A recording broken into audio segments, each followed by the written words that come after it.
Our next speaker has been doing some incredible research in Native American history in the Humboldt Bay region.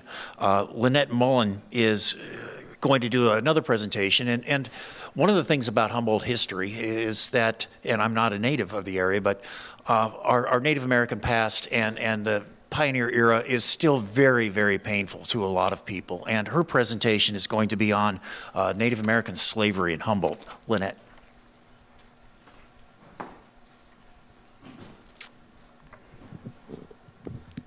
Good morning, everyone. Thank you very much for having me here today and giving me the opportunity to present to you. I think this history is very important, and it's great that there's such a great audience here to hear it. So I will start today, talking about a young girl named Carrie. Carrie was later known as Carolyn Wright. Carrie did not become a slave in the usual way. There was no attack on her village, and there were no kidnappers that came in to take her. But in fact, at 7 years old, Carolyn Wright was enslaved right here in Humboldt County. The other unusual thing about Carrie's story is that Carrie, unlike many children that were enslaved or indentured here in Humboldt County during that time, Carrie survived. Carrie was indentured or enslaved using an act called a law called the Act for the Government and Protection of Indians. Though, as you will hear, there was nothing protective about it. This law enabled white Californians to indenture or enslave Native Americans under a variety of circumstances. And if you think about in 1850, this is the beginning of the gold rush, when hundreds and then thousands of people were coming to the state literally to seek their fortune. These people needed to eat, they needed services. And those that were not successful in the mines certainly didn't want to work the fields or do the domestic labor that still needed to be done. At the same time, the indigenous people were being displaced by the dismantling of the mission system and the gold miners that were going into the more isolated areas and pushing the indigenous people out. And so, unfortunately, the whites that were here saw the Native Americans as a ready and untapped resource. The law said in part that any Indian that was able to work and support himself, loitering, strolling about, literally going for a walk, could be arrested at the complaint of any reasonable citizen. That citizen could then pay that person's fine and get the benefit of their labor for up to 4 months. Indians could also be convicted of any offense. So a white person could accuse a Native American of a crime. That person would be arrested. And then if that white person paid the bond, they would have the benefit of the labor. One of the most important things about this is that in no case could a white man be convicted in the testimony of an Indian. So a white person could basically accuse a Native American of any crime, have that person arrested, and that Native American could not defend himself. And so whites were able to acquire labor this way. But it wasn't just adults. As early as 1846, and even before that, quite frankly, Native children were recognized as convenient labor for people needing domestic labor. Children could take care of livestock. Children could take care of babies. There were a lot of things that Native children could do. And so the law also said that if a white person obtained the custody of an Indian child and were wishing to keep it, and this is the words of the law, if the justice of the peace could be convinced that no compulsory means were used to obtain that child, then that white person would be granted care, custody, control, and earnings until that child was 15 if that child was a girl, and 18 if that child was a boy. The law did say that they had to take care of that person, that child. They needed to clothe or feed them and treat them well. They faced a $10 fine if they didn't. So that was the worst that would happen if they didn't treat these children well. So as you can imagine, there was a demand for Indian children. Now, Carrie, the person I mentioned earlier, her mother was in fact murdered in Arcata in 1862. Her brother and her sister were given to families in Arcata, and Carrie was indentured.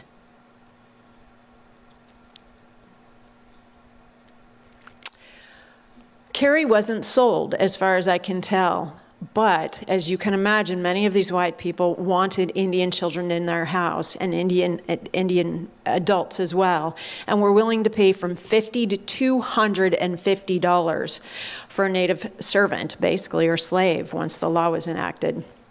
And so down in the Bay Area, Solano, Sonoma, and Napa counties, traffickers were actually going into villages, and the newspaper was reporting this, and they were killing the parents in order to obtain these children. And while we'd like to think that this was an exaggeration, there was a man named Henry Bailey who was in Colusa County, and he in fact ended up with a boy named Lopez. But Henry, years later, described traffickers and what they would do. And he said that these traffickers would make a sudden dash upon the camp, shoot as many of the men as possible, and sometimes the women, before catching all the boys and girls between 8 and 14 they could. And then, of course, they would then sell those Indian children. We would like to think that this was isolated and away from Humboldt County, but in 1857, local newspapers started reporting about the trafficking and murder of Native children's parents. A great many Indians have been shot down in cold blood, and the inhuman practice of kidnapping is now going on with the steadiness of a regular system. The Humboldt Times was the Humboldt County newspaper. So even with this going on and the traffickers acquiring these children, it must have caused some difficulty maybe in convincing the justice of the peace that no compulsory means were used. And so in 1860, the law was amended that allowed for prisoners of war to also be indentured. So at that point, any conflict between white soldiers, militia, and Native Americans could be considered part of the war. And any children that survived could be then taken as prisoners of war and then sold or given to whites. The law was also amended to allow people, if a child was under 14, girls could be kept until they were 25. Boys until they were 25 and girls until they were 21. Boys over 14 until they were 30 and girls until they were 25. And if you think about the fact that these people could acquire these children for as little as $50 and keep them for years, you can imagine how the demand kept growing. George Woodman was, in fact, a trafficker that was operating in Mendocino County. He was well known there. And George Woodman was actually arrested and convicted of trafficking in 1862. But he claimed that the children were starving and that other tribal members were actually giving him these children to keep them from starving. And so he was taking these children out of the goodness of his heart and then selling them. The thing that he neglected to say in court but said later is that the Indians were killing his stock and he had to kill them to protect his property, and that the children that he did not want to keep met the same fate as their parents. And if you remember what Bailey said about kidnappers going in and taking all of the children between 8 and 14, well, probably the ones over 14 were killed, and the ones younger than 8, we probably don't want to think about it. And Woodman saying they were starving is probably not an exaggeration. Though we would like to think that Woodman was exaggerating or that that was isolated and not happening in Humboldt County.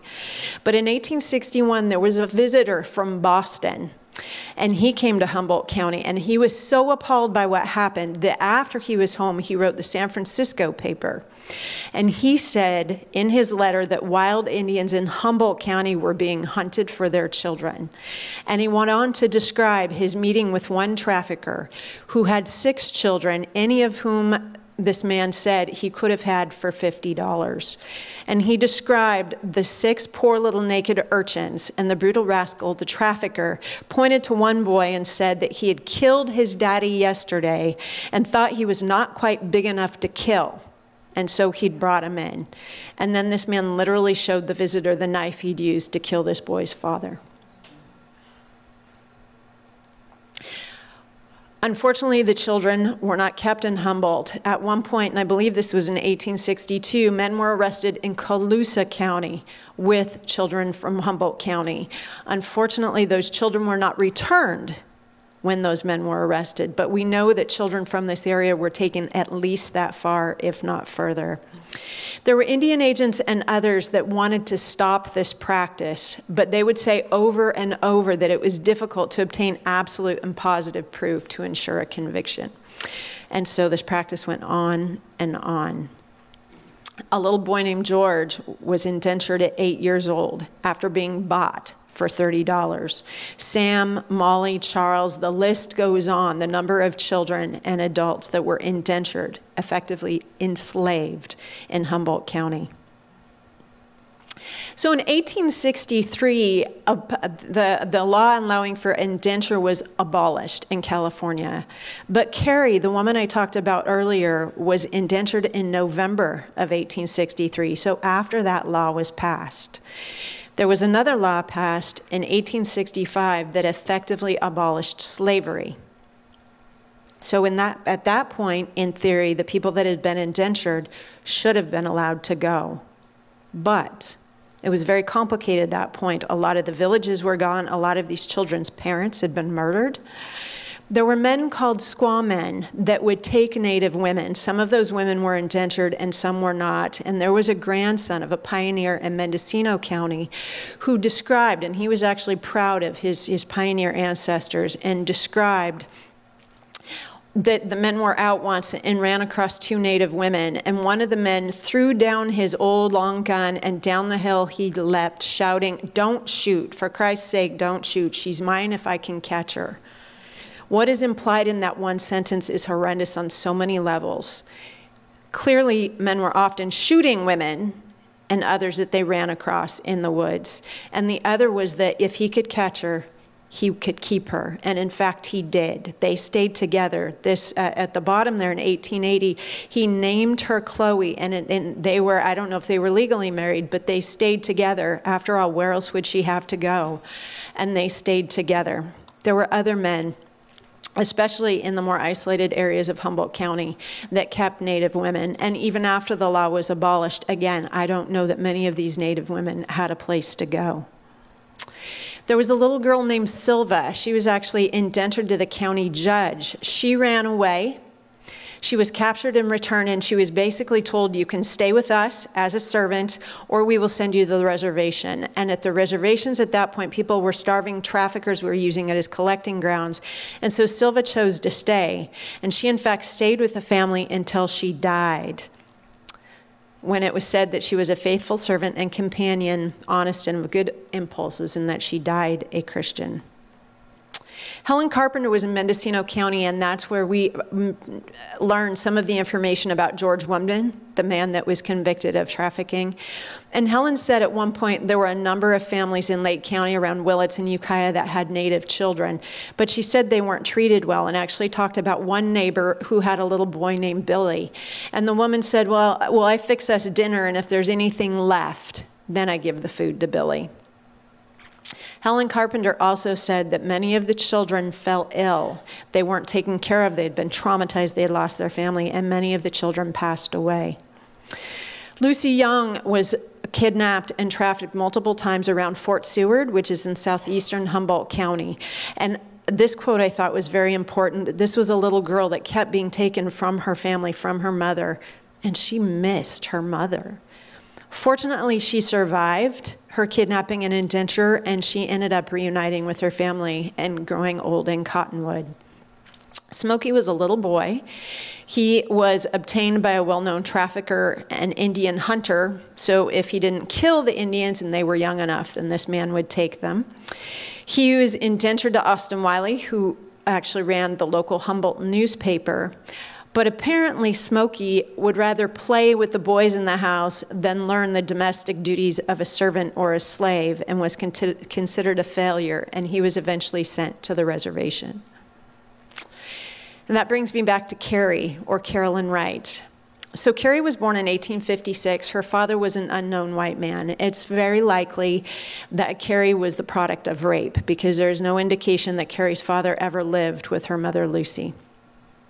Carrie's mother was murdered in Arcata in 1862, and in 1863, she was indentured to a widow, Sarah Bowles. By 1870, Sarah Bowles is remarried in Fremont, and Carrie is not with her. I don't know where Carrie was in 1870. I do know that in 1871, at 15, Carrie got pregnant, and in 1862, she had a daughter in San Francisco. She was unwed, and as her daughter grew, she was not in the position of being able to raise that child, but fortunately, she did stay in touch with her. Now, as I mentioned earlier, after Carrie's mother was murdered, her siblings were adopted by two families. Carrie was indentured, as I said, ended up in the Bay Area. But by 1899, I know that Carrie was back up in Humboldt County, so she'd found her way back. She had found her brother and was looking for her sister. And in fact, and I know you can't see that very well, but this is a copy of a letter that Carrie wrote her sister's ex-husband in 1899, basically saying, I'm sure that my sister thinks I'm dead. I'm sure my brother thinks that I'm dead, and she probably thinks our brother's dead, but we are here and we are looking for her. We want to be reunited. And in fact, they found each other.